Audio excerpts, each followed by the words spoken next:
আসসালামু আলাইকুম প্রিয় দর্শক, অন্য মঞ্চের আলাপচারিতায় আপনাদের সকলকে স্বাগত জানাচ্ছি।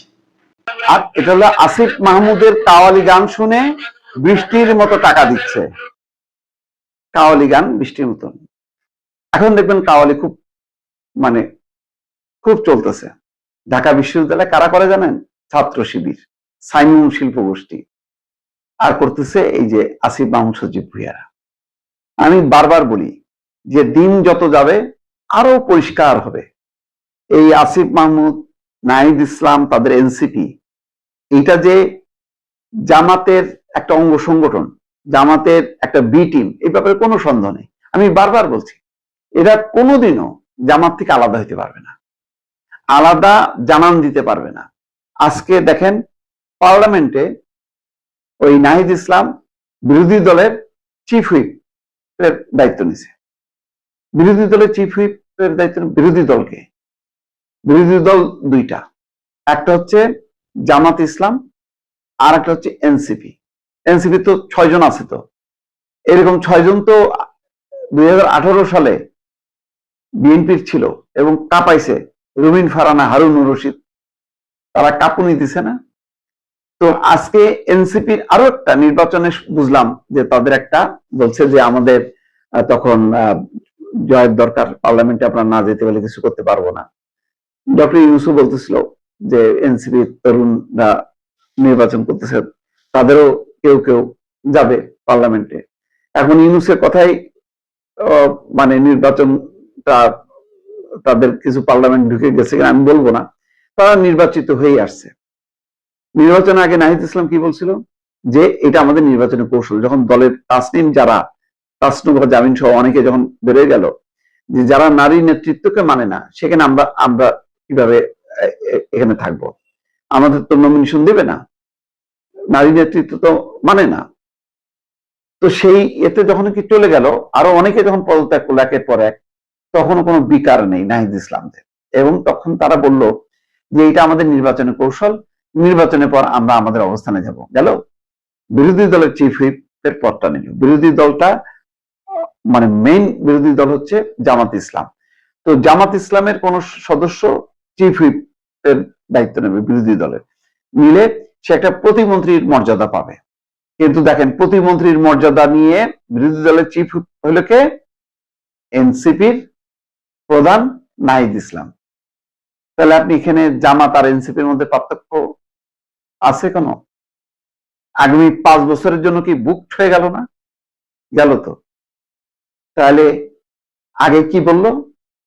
প্রতারণামূলক কথাবার্তা বললো সবাইকে শান্ত করার জন্য। আসেন তারপরে দেখেন ওই যেটা শুরুতে বললাম, কাওয়ালি এখন গান গায়, নাচানাচি করে। এদের একজন আবার রাজশাহী বিশ্ববিদ্যালয়ে আছে, আম্মার নাম করে, সে আবার লুঙ্গি ড্যান্সও মারে। জানি না এগুলি ইসলামী সংস্কৃতির মধ্যে আছে কিনা। গান কেন নাই? অন্য গান ধারণ করা যায় না? কনসার্ট যে হয় হয়তো আগে, সেগুলি কই? সেগুলি কি ইসলাম বিরোধী? না। এরা একই লাইনে, ওই জামাত যা চিন্তা করে, তাদের যে কালচারাল যেই ক্ষেত্রটা, কাওয়ালি, ইসলামী গান, এগুলি এর বাইরে কোন গানকে তারা স্বীকৃতি দেয় তো শুধু না, এগুলিকে মনে করে অন ইসলামিক, ইসলাম বিরোধী, ইসলামের সাথে সামঞ্জস্যপূর্ণ না। এখন এদেরও কালচারাল বেস্ট হচ্ছে এরকমই। ফলে প্রথম দিকে দেখেন যখন এই আন্দোলন শুরু হয়, অনেক স্মার্ট ছিল ঢাকার অনেক আধুনিক পোলাপান, যারা খুব মডার্ন, ধরেন পাশ্চাত্য কালচারে বিশ্বাস করে, পাশ্চাত্যের রাজনীতি পলিটিক্সে বিশ্বাস করে, সেই সমস্ত আধুনিক পোলাপানও কিন্তু শহীদ মিনারে আসতো। এখন আস্তে আস্তে এগুলি সব সরে গেছে, এসে এখন এগুলি যেখানেই তারা কোনো সমাবেশ করে দেখবেন সব শিবিরের একটা অংশ এসে হাজির হয়। এদের সাথে শিবির এবং জামাতের বাইরে এদের কোনো সামর্থ্য নেই। সারা দেশব্যাপী যখন কি ঘুরছে, তখন বিভিন্ন জায়গায় জায়গায় এদের সমাবেশগুলোতে লোক যোগান দিয়েছে জামাত ইসলাম, শিবির। তখনও কিন্তু গণমাধ্যমে একাধিকবার আসছে। আজকে চূড়ান্ত ভাবে দফায় দফায় শুধু প্রমাণিত হচ্ছে। এখন থেকে আমি চ্যালেঞ্জ দিলাম, আগামীতে যা যা ঘটবে দেখবেন যে জামাত যা করতেছে এনসিপি তাই করতেছে। এমন কোন ঘটনা পাবেন না যেখানে জামাতের বিপরীত কোন অবস্থান আছে এনসিপি। অনেকগুলো প্রশ্ন, এগুলো লিখতে গেলে মোটামুটি মোটামুটি 3000 পৃষ্ঠার একটা রচনা হয়ে যাবে। তো এগুলো তো এভাবে বলা যাবে না। তো একটু জিনিস বলি আপনাকে, ডক্টর ইউনূসকে বলেন, আমি এখন ডক্টর ইউনূস বলতে রাজি না, কারণ মানুষের সর্বশেষ যে পরিচয় সেই পরিচয়টাই থাকে। সর্বশেষ তার পরিচয় হচ্ছে আদম ব্যাপারী।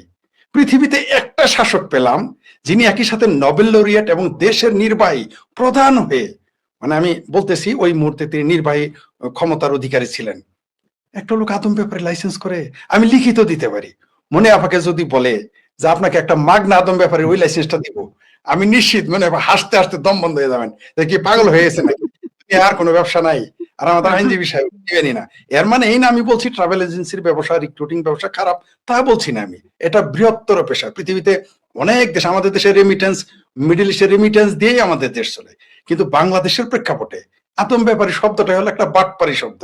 মানুষ ভালো চোখে দেখে না, মানুষ তাদের কাছে বিয়ের সাথে পর্যন্ত দেয় না, তাদের পোলাপানের কাছে কেউ বিয়ে দেয় না। You believe it or not, আপনি দেখেন যার নামের আগে আছে আদম ব্যাপারী, তার কাছে কেউ মেয়ে বিয়ে দিবে না, যত টাকার মালিক হোক, কারণ এটা খুব ভালো চোখে দেখে না।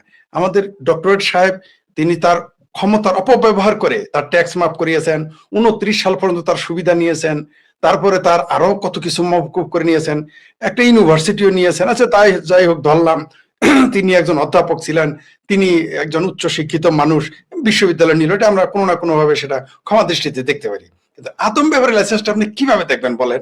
এটা কি হয় আমাকে দিল তো আমি নিব না? তাহলে তাকে আপনার আদম ব্যাপারী, তাকে ডক্টরেট বললে যারা ডক্টরেট তাদের লজ্জা দেওয়া হয়, তাকে যদি নোবেল লরিয়েট বলেন তাহলে আরো বেশি লজ্জা দেওয়া হয়। কারণ ডক্টর ইউনূসের নোবেল লরিয়েট যে হিসেবে তিনি পেয়েছেন সেটা 4 ভাগে ভাগ করা যায়। প্রথমত তসলিমা নামে একজন মেয়ের শরিক আছে, তারপর টেলিনর কোম্পানি তারে ভাগা দিয়ে নিছে, তারপর গ্রামীণ ব্যাংক এবং ডক্টর ইউনূস মিলে পেয়েছে। তার মানে কি সে কোয়ার্টার কোয়ার্টার নোবেল লরিয়েট? তাকে নোবেল লরিয়েট বলা যাবে না, ডক্টরেট বললেন না। ডক্টরেট বাংলাদেশে অনেক আছে, লজ্জা ভাই এখন ডক্টরেট পরিচয় দিতে, আদম ব্যাপারী বলাই ভালো। যাই হোক, যে ব্যক্তি কিনা ক্ষমতা থাকতে আদম ব্যাপারী লাইসেন্স করে, সে তো এই দেশের নির্বাহী হওয়ার আরেকবার চান্স তো সে নিবেই। সে বলতেই পারে যে তারেক রহমান সাহেব, আমার ভাতিজা, আমার প্রিয় ভাতিজা, আমাকে একটু আবার প্রেসিডেন্ট নিয়ে নেন, আর আপনি যেটা বল প্রেসিডেন্ট হিসেবে নিয়োগ দেন। কিন্তু তারেক রহমান, আমাদের জামাল ভীরো যদি পাগল হইতো তাও তাকে প্রেসিডেন্ট নিয়োগ দিবেন, এটা আপনি নিশ্চিত থাকেন। আপনি এটা নিশ্চিত থাকেন। বিএনপি কোনোদিন এই ভুলটা, বিএনপি আরো 20টা ভুল করবে বড় বড়, কিন্তু এই ভুলটা তারা কোনোদিনই করবে না। এটা আমার রাজনৈতিক অভিজ্ঞতা থেকে আমার মনে হয়, আমার জীবনের অভিজ্ঞতা, বয়সের অভিজ্ঞতা, রাজনীতির অভিজ্ঞতা থেকে আমার এটা মনে হয়। আর এই আদম ব্যাপারে যে কত চালাক, তার সেলা আমার ভাবির পোলাদের দিয়ে বলাইতেছে। আমরাও জামালপুরে যখন মেন্দা খাইতে যাই না, বলি এই আমার পাতে না, ওই আবার পাতে দেন, আবার পাতে দেন, নীলুভা আবার পাতে দেন, এর মেন্দা কম পড়ছে। ওই আইনজীবী সাহেব মুনার পাতে একটু তরকারি বেশি দাও, মানে কি আমার পাতে দাও। এই যে যারা বলতেছে চুপ্পুকে সরান, চুপ্পুকে সরান, এতদিন চুপ্পু খুব ভালো ছিল। চুপ্পু সাহেব যতদিন নাম, তারা কি ভালো জানে, তার পূর্ণ নাম প্রেসিডেন্ট তো বলেই না, মহামান্য তো বলেই না, পূর্ণ নামও বলে না। মানে চুপ্পু একটা আমগর বাংলাদেশ, আমগর এলাকাতে, আমগর এলাকায় থাকে যে কি গেন্দির বাবা, এরকম ভাবে আর কি, যে পেশার বাবা, এরকম ভাবে মনে হয় যে সে কিছুই ছিল না। কিন্তু এর হাতেই তারা শপথ নিয়েছে, তার নির্বাহী আদেশ দিয়ে অনেক কিছু বাস্তবায়ন করেছে। এখন আর ভালো না, তাহার এই ভাষায় বলতে হয়, এখন আর চুপ্পু ভালো না, চুপ্পু এখন খুব খারাপ হয়ে গেছে, নৌকা পার হয়েছে, মাঝে এখন শালা হয়ে গেছে। এরপরে যারা কি কি বলবে আল্লাহ জানে। তো এরা এই বাটপাড়িটা আমার ভাবির পোলাদের দিয়ে এগুলো বলাইতেছে, কারণ তিনি তো সেই লোক যিনি বলেছিলেন জনগণ আমাকে 50 বছর ক্ষমতায় দেখতে চায়। আমরা সেই ভাষণ তো শুনেছি। সেই লোকটা যে কত গ্রিডি, এটা যদি বলেও থাকে তার তো বলা উচিত না।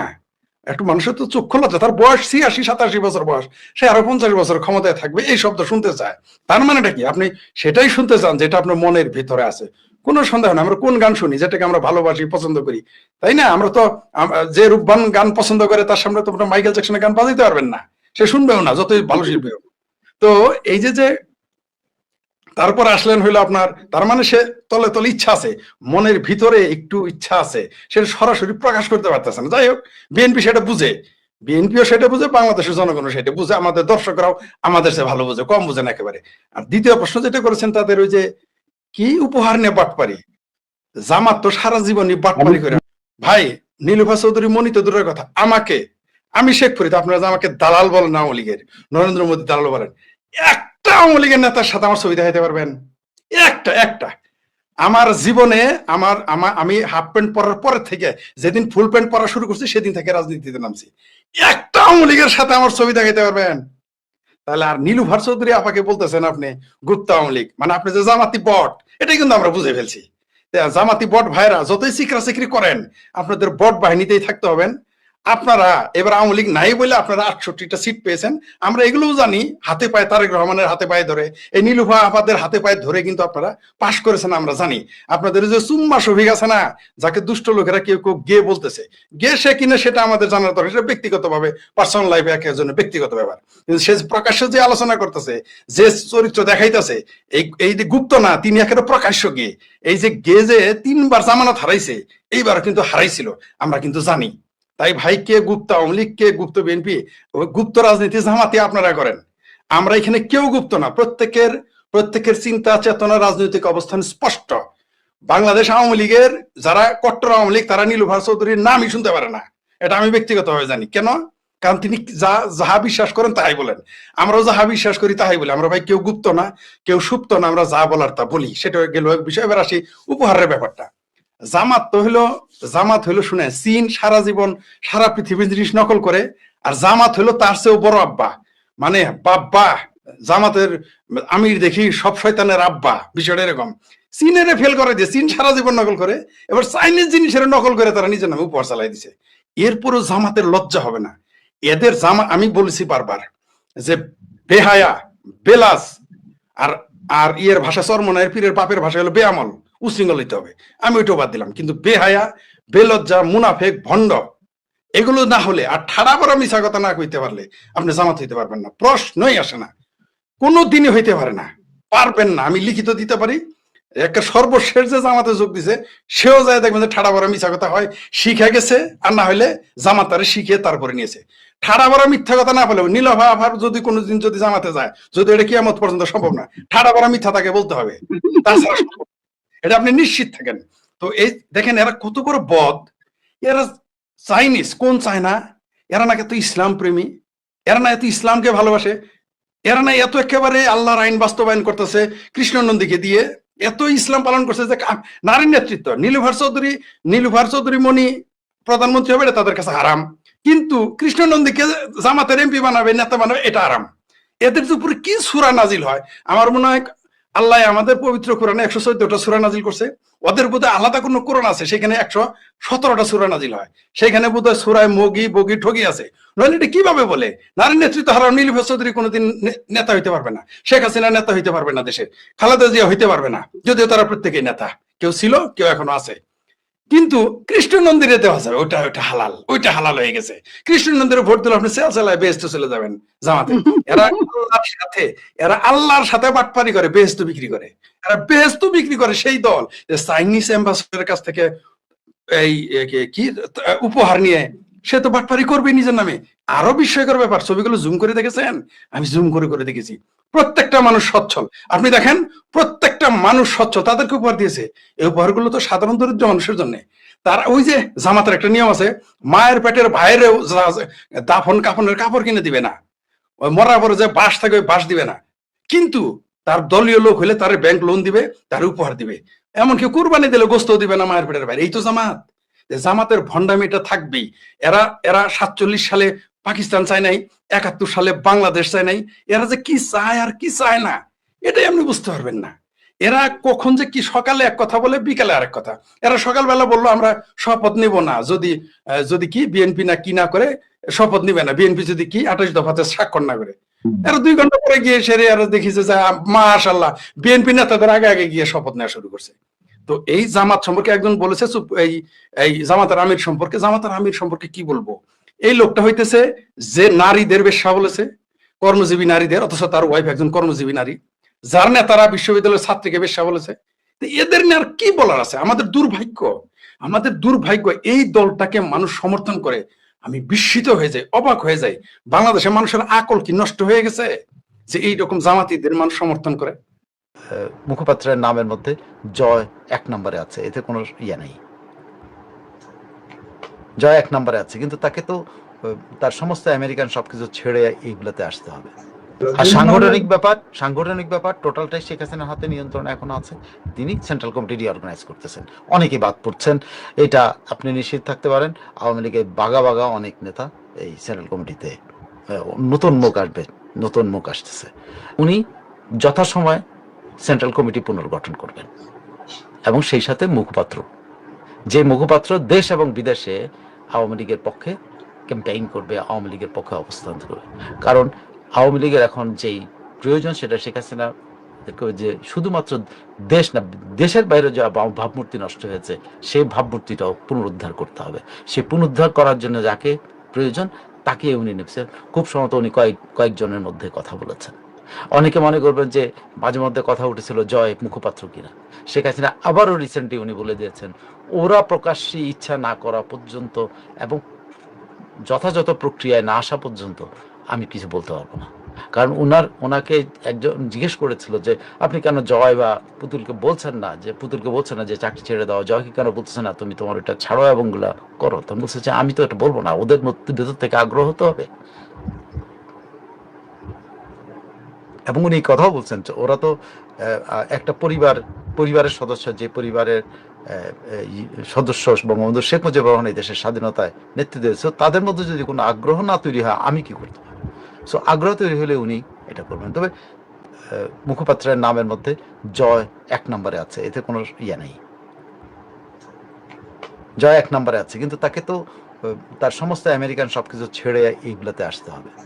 তো দেখা যাক এখন প্রক্রিয়াটা আর কত লম্বা হয়। তবে আমার মনে হয় না বেশি দিন আর অপেক্ষা করতে হবে। স্থানীয় সরকার নির্বাচনের যেই ঘোষণাটা দেওয়া হয়েছে সেই নির্বাচনের ঘোষণাটাকে স্বাগত জানিয়েছেন শেখ হাসিনা তাদের এই যে সেন্ট্রাল কমিটি এবং যুবলীগের এই মিটিংগুলোতে উনি স্বাগত জানিয়েছেন। উনি বলছেন যে আমরা ইয়েটা নিতে হবে এবং আওয়ামী লীগের নেতাকর্মীদের উনি এবং তৃণমূলের সাথেও যখন কথা বলছেন তাদেরকে নির্বাচনের জন্য প্রস্তুতি নিতে বলেছেন। এতদিন পর্যন্ত যে মুখপাত্র আমরা সামনে আসতেছে, কিন্তু এটা মোটামুটি ফাইনাল এখন, যে মুখপাত্র একটা ইয়েতে আসতেছে যে আওয়ামী লীগকে নিয়ে দেশ এবং বিদেশে সে কথা বলবে।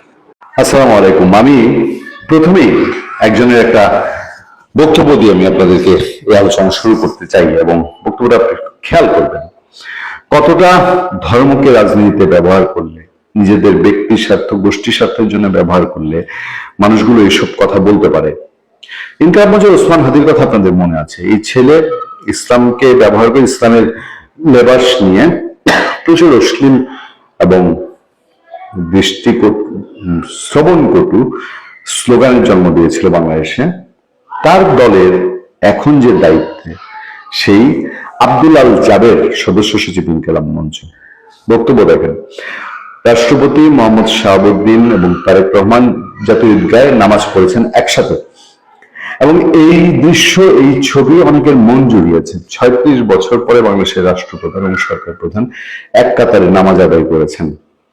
সেইটাকে ব্যঙ্গ করে সে বলছে রাষ্ট্রপতি চপ্পু এখানে মানে জাতীয় ঈদগাহ নামাজ পড়তেছে, আমার তো খটকা লাগতেছে, আমার নামাজ সঠিক হবে কিনা। আব্দুল্লাহ জাবের সদস্য সচিব ইনকিলাব মঞ্চ। কতটা রাজনীতিতে ধর্ম ব্যবহার করলে এই ছেলেগুলা তো ইয়াং ছেলে এখনো কতটা বিভ্রাট হয়েছে এদেরকে, আমাদের সহজ সরল বাঙালি মনের মুসলিম ইমোশনকে তারা কিভাবে আঘাত করতে শিখেছে। আরে আমার ধর্ম আমার নামাজ কোন পরিস্থিতিতে কার সঙ্গে হবে না হবে এই সন্দেহ করার তুমি কে? রাষ্ট্রপতি শাহাবুদ্দিনের এখানে যখন তোমার লোকজন গিয়ে হাত মিলিয়ে শপথ করেছে, তো এরাও তো নাপাক হয়ে গেছে। তার কথা যদি সত্য হয়, সন্দেহ সত্য হয়, এদের সঙ্গে চলে ফিরে উঠে বসে কেমন?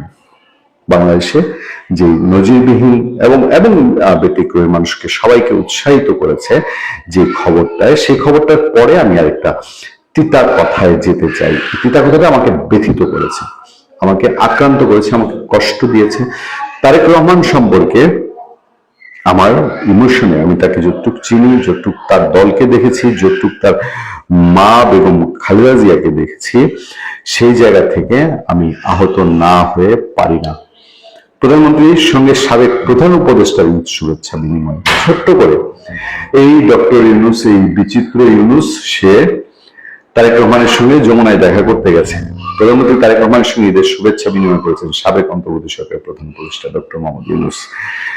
শনিবার দুপুর 12:15টার দিকে রাষ্ট্রীয় অতিথি ভবন যমুনায় এর শুভেচ্ছা বিনিময় হয়। প্রধানমন্ত্রী পরিবারের সদস্যরা উপস্থিত ছিলেন। প্রধানমন্ত্রী প্রেস সচিব আতিকুর রহমান রুমনি তথ্য নিশ্চিত করেছেন। ডক্টর ইউনূস ছাড়াও রাজনীতিবিদ, কূটনীতিক ও সিনিয়র সাংবাদিক সহ বিভিন্ন শ্রেণী পেশার মানুষ সেখানে উপস্থিত ছিলেন। প্রধানমন্ত্রী হিসেবে দায়িত্ব নেওয়ার পর এটি তারেক রহমানের প্রথম ঈদ উদযাপন।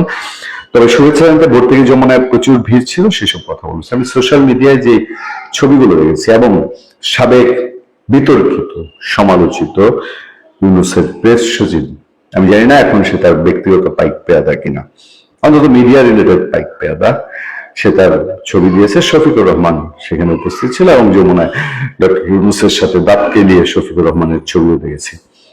আমি আহত হয়েছি যে মানুষটা বাংলাদেশের এখন 99% মানুষ দিয়ে ঘৃণিত, যেই মানুষটাকে দিয়ে বাংলাদেশের 16 কোটি মানুষ অপমানিত, লাঞ্ছিত, যেই মানুষটার কারণে আমেরিকার শেকলে বাধা পড়েছে বাংলাদেশ, সেই মানুষটাকে কি না ডাকলে চলতো না, জায়গা না দিলে চলতো না তারেক রহমানের? তারেক রহমান যে তার দল যে এত রাজনীতি বিরোধী, আওয়ামী লীগ বিরোধী, আওয়ামী লীগের মানুষজনকে তিনি কি এভাবে চাইলেই গিয়ে দেখা করতে দিতেন? আওয়ামী লীগের বহু ভিসি টিসি আনতেন, দেশে রয়ে গেছে, তিনি কি দেখা দিতেন? এই লোকটা সম্পর্কে বিএনপি ঘরানার যদি সত্যিকার ভাবে নিরপেক্ষ যাচাই করা হয়, বিএনপির 90% মানুষ ডক্টর ইউনূসকে পছন্দ করে না, ঘৃণা করে তার সময়ের মব সন্ত্রাসের কারণে, তার সময়ের ছাত্রদেরকে লেলিয়ে দিয়ে দেশটাকে নষ্ট করার কারণে। সেই ইউনূস ইনিয়ে বিনিয়ে দাঁত কেলিয়ে নামাজে গিয়েছিল কি? সেনাই এই বছরে রোহিঙ্গাদের নিয়ে মিয়ানমারে নামাজ পড়ে, মিয়ানমার থেকে নামাজ পড়ে তারপরে ঢাকায় এসছে ফ্লাইটে, হেলিকপ্টারে উড়ে। এই লোক, ওই যে আমি শুধু জাবেরের কথা বলছিলাম না, এই লোকের ধর্ম নিয়ে মানুষের মধ্যে অসংখ্য সন্দেহ আছে, মানুষের মধ্যে সন্দেহ আছে এই লোক ক্ষমতায় আসার আগে সবশেষ কবে ঈদের জামাত পড়েছেন, কবে তাকে টুপি মাথায় দেখা গেছে। সেই লোক ঈদের জামাতে গেলে ঈদের জামাত নিয়ে সন্দেহ তৈরি হয় না জাবেরদের, যে ঈদের জামাত কি কবুল হবে কিনা, আর শাহাবুদ্দিন নিয়ে তাদের সন্দেহ তৈরি হয়। এই লোক বাংলাদেশে মিথ্যার মেলা বসিয়ে দিয়েছেন, প্রতারণার মেলা বসিয়ে দিয়েছেন, সুদের ব্যবসায়ী। সেই সুদের ব্যবসায়ীর সঙ্গে আমার দেশের প্রধানমন্ত্রী কেন কেন এমন একটা দিনে, যেদিন এই বাংলাদেশের 36 বছর পরে প্রধানমন্ত্রী এবং রাষ্ট্রপতি একসাথে নামাজ পড়লেন, সেইখানে তাকে ডাকতে হয়েছে। আমি শেষ করবো আরেকটা গুরুত্বপূর্ণ ইস্যু দিয়ে। তার আগে আমি আপনাদেরকে জানিয়ে নিই যে এই 36 বছর পরে এই মিলনটা সবাই দেখেছে, যে একসঙ্গে পবিত্র ঈদুল ফিতরের নামাজ আদায় করতে রাষ্ট্রপতি মোহাম্মদ শাহাবুদ্দিন, প্রধানমন্ত্রী তারেক রহমান একত্রিত হয়েছিলেন জাতীয় ঈদগাহ ময়দানে। রাজধানী হাইকোর্ট সংলগ্ন জাতীয় ঈদগাহ ময়দানে সকাল 8টায় অনুষ্ঠিত ঈদুল ফিতরের প্রধান জামাত অংশ